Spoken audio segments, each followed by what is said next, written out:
तथैव नाशाय विशन्ति लोकास् तवापि वक्त्राणि समृद्ध वेगः लेलीयसे ग्रस मानस समन्ताल लोकान् समग्रान् वदने ज्वलद्भिः तेजोभिरापूर्ण भवन्त्यमाद्यं भासस्तवोग्रा प्रतपन्ति विष्णु आख्या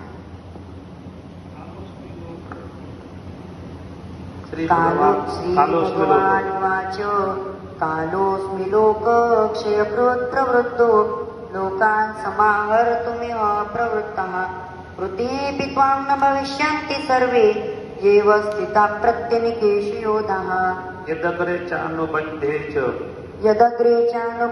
च सुखं मोहनमात्मनः निद्रालस्य प्रमादोत्थं तत्तामसमुदावृतम् यत्तु कामेष्पुना कर्म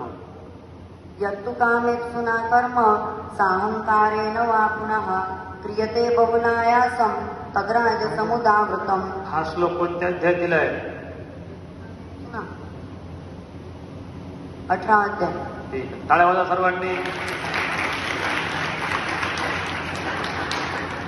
गीता ग्रंथामध्ये 18 अध्यायापैकी 3 अध्याय मोठे आहेत. दुसरा 11वा आणि 18वा त्यापैकी त्याचे सर्व कठीण श्लोक बसलेले आहेत.